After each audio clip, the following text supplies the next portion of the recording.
Roman kitchen blog YouTube channel থেকে নতুন আরও একটি ভিডিওতে সবাইকে জানাই আন্তরিক ভালোবাসা ও সালাম। আসসালামু আলাইকুম দর্শক, সবাই কেমন আছেন? আশা করছি সবাই ভালো আছেন, সুস্থ আছেন। আলহামদুলিল্লাহ, আমরাও সবাই ভালো আছি। আজকের ভিডিওতে আপনাদের সঙ্গে শেয়ার করব শ্বশুর বাড়িতে এসে নিজেদের গাছ থেকে এঁচড় কেটে চিংড়ি মাছ দিয়ে রান্না করব। আর কি রান্না করব সব কিছুই এই ভিডিওতে আপনাদের সঙ্গে শেয়ার করব। আশা করছি এই ব্লগ ভিডিওটি আপনাদের কাছে অনেক ভালো লাগবে।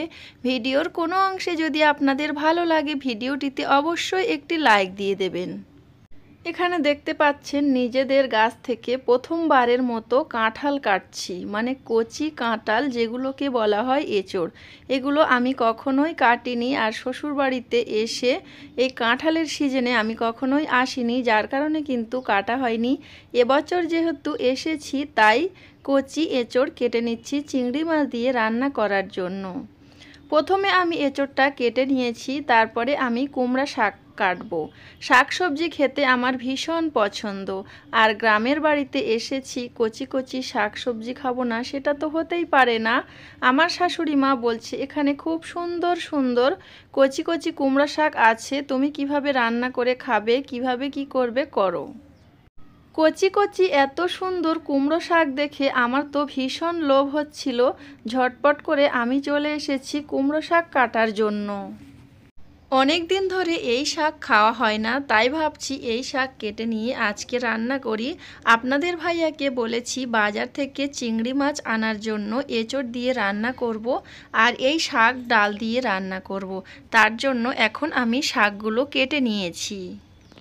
গাছ থেকে শাক কেটে নিয়েছি, তার আগে কিন্তু আমি অনেকগুলো জামা কাপড় কেচে দিয়েছি, নিজেদের জামা কাপড়।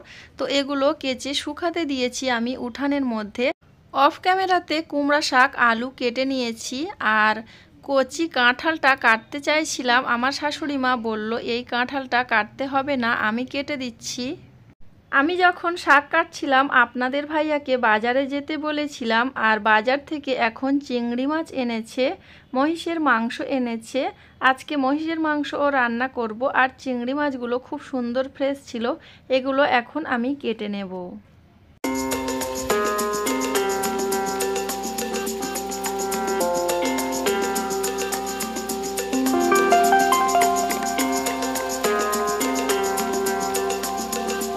চিংড়ি মাছগুলো সুন্দর করে ধুয়ে তারপরে আমি কেটে নিয়েছি, আর পেঁয়াজ লঙ্কা সমস্ত মশলা দিয়ে প্রথমে আমি চিংড়ি মাছটা সুন্দর করে জাল দিয়ে নেব এঁচড় দিয়ে চিংড়ি মাছ রান্না করার জন্য।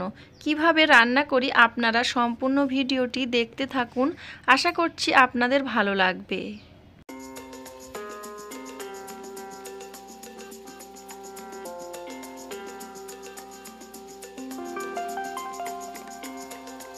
চিংড়ি মাছের মধ্যে সব কিছু মশলা আমি হাতে মাখিয়ে তারপরে হাতটা ধুয়ে দিয়েছি।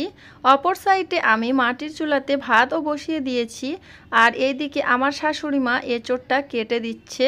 এঁচড় যখন কাটতে গিয়েছিলাম গাছের নিচে একটা শুকনা এঁচড় পড়েছিল, ওটা আমি তুলে এনেছি। আমার শাশুড়ি মা চেক করছিল যে ওই এঁচড়টা ভালো আছে কি না, তো ওটা একটু শুকনা হয়ে গিয়েছিল, তার জন্য কচি এঁচড় নিয়ে রান্না করছে, মানে কচি এঁচড়গুলো কেটে দিচ্ছে আমার শাশুড়ি মা। এঁচড় কাটা কিন্তু অনেকটা কষ্ট। 1 বছর আগে আমার শাশুড়ি মা এইরকম সময়ে এঁচড় পাঠিয়েছিল, আর এঁচড়টা কেটে রান্না করতে কিন্তু অনেক কষ্ট হয়েছিল। এঁচড় কাটার সময় হাতে তেল লাগিয়ে নিতে হবে, বটিতেও তেল লাগিয়ে নিতে হবে, না হলে কিন্তু হাতটা একদম বাজে হয়ে যাবে এঁচড় কাটার সময়। তার জন্য আমার শাশুড়ি মা পাশে সর্ষের তেল নিয়ে বসেছে, হাতে লাগিয়েছে, বটিতেও লাগিয়েছে, কোনো অসুবিধা হয়নি। ভাত রান্না হয়ে গিয়েছে, ভাতে ফ্যান ঝারিয়ে নিয়েছি, তারপরে আমি কুমড়া শাক ডাল দিয়ে রান্না করছি। আর এদিকে একটু মহিষের মাংস রান্না করার জন্য শিলপাটায় আদা রসুন পেস্ট করে নেব। অনেক দিন শিলপাটায় আদা রসুন পেস্ট করি না, তো আজকে পেস্ট করছি, অনেক ভালো লাগছে আমার কাছে। যখন আমি শিলপাটায় আদা রসুন পেস্ট করছিলাম আপনাদের ভাইয়া আমার আশেপাশেই ছিল, তো আমি বলছিলাম একটু ভিডিও ক্যাপচার করে দাও আমাকে, তো তার জন্য একটু ভিডিও ক্যাপচার করে দিয়েছে। আমি যেহেতু এখানে স্ট্যান্ড আনিনি তাই ভিডিও ক্যাপচার করা অনেক কষ্ট হয়ে যায়।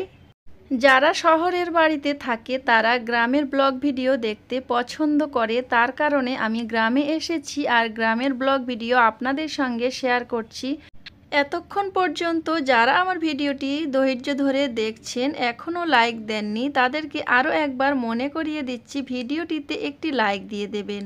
আজকে যারা আমার চ্যানেলে প্রথম ভিজিট করেছেন চাইলে আমার চ্যানেলটিতে সাবস্ক্রাইব করে আমার ইউটিউব চ্যানেলের সাথেই থাকতে পারেন।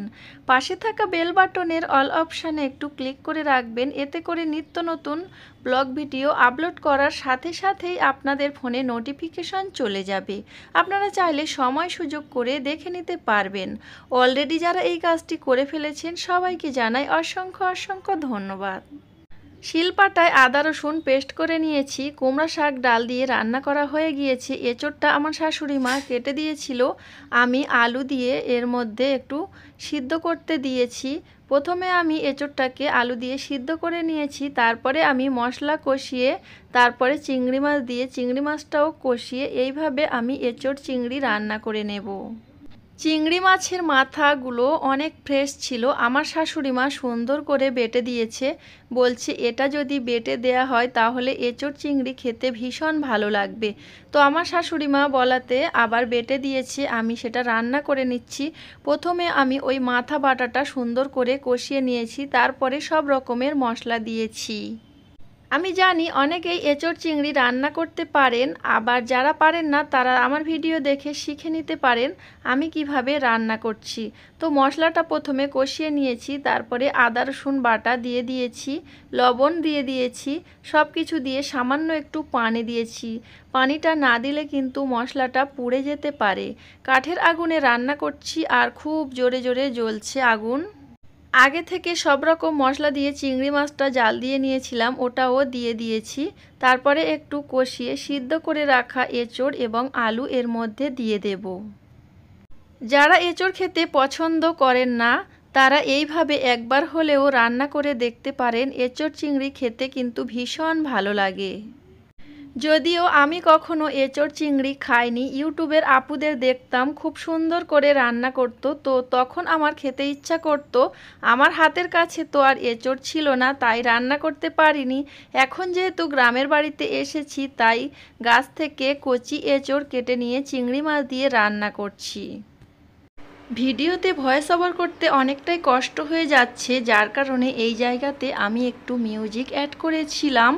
আর ওই মিউজিক দেয়া হয়ে গিয়েছে, আপলোডও হয়ে গিয়েছে, সেখানে কপিরাইট ক্লেম এসেছে, যার কারণে আবার এই জায়গাটা আমি কেটে একটু ভয়েস ওভার করছি। সব সময় আমি চেষ্টা করি নিজের কন্টেন্ট ইউজ করার জন্য, এতে করে কপিরাইট ক্লেম থেকে আমি দূরে থাকি। আগে যেহেতু সুন্দর করে ভয়েস ওভার করেছি আর এই ভয়েসটা যেহেতু নতুন করে দিচ্ছি, তাই আপনাদের কাছে খারাপ লাগতে পারে। যদি আপনাদের কাছে খারাপ লাগে অবশ্যই ক্ষমা দৃষ্টিতে দেখবেন। এঁচোড়টা দিয়ে আমি সুন্দর মতো কষিয়ে নিয়েছি, সাথে আমি একটা টমেটো কেটে দিয়েছি আর ঝোলের পানি দিয়ে দিয়েছি। তারপরে খুব সুন্দর করে ফুটিয়ে নিলে রান্নাটা কমপ্লিট হয়ে যাবে। যেহেতু আমি এঁচোড়টা আগে থেকে সিদ্ধ করে নিয়েছিলাম তাই বেশি সময় ধরে রান্না করার কোনো প্রয়োজন নেই। অফ ক্যামেরাতে করলা আলু কেটে নেওয়া হয়েছিল, সেটা এখন ভাজা করে নেওয়া হচ্ছে। আজকে কি রান্না করেছি সব কিছুই এই ভিডিওতে আপনাদের সঙ্গে শেয়ার করব। এঁচোড় চিংড়ির সম্পূর্ণ রেসিপি আপনাদের সঙ্গে শেয়ার করলাম। আপনাদের কাছে কেমন লেগেছে অবশ্যই জানাবেন। এখন আমি সুন্দর করে পরিবেশন করে আপনাদের সঙ্গে শেয়ার করছি। এঁচোড় চিংড়ি রান্নাটা খেয়ে আমি ভয়েস দিচ্ছি, তাই আমি বলতে পারছি মাশাল্লাহ, এঁচোড় চিংড়ি খেতে ভীষণ ভালো হয়েছিল। আমার শাশুড়ি মা, আমার হাজবেন্ড খুব পছন্দ করেছে। শ্বশুর বাড়িতে এসে এঁচোড় চিংড়ি প্রথমবারের মতো রান্না করলাম। মাশাল্লাহ, খেতে যেহেতু ভীষণ ভালো হয়েছে তাই আপনাদের কাছেও বলতে পারছি। আপনাদের কাছে কেমন লেগেছে অবশ্যই জানাবেন। এখানে করলা ভাজাও করে নিয়েছি, এঁচোড় চিংড়ি রান্না করেছি, কুমড়া শাক ডাল দিয়ে রান্না করেছি। আপনাদের ভাইয়া মহিষের মাংস এনেছিল, ওটাও কষা করেছি। এখনও পর্যন্ত মাটির চুলাতে বসানো আছে। পুরো ভিডিওটি কেমন লেগেছে অবশ্যই জানাবেন। সবাইকে সুস্বাস্থ্য কামনা করে আজকের ভিডিওটি এখানে শেষ করলাম।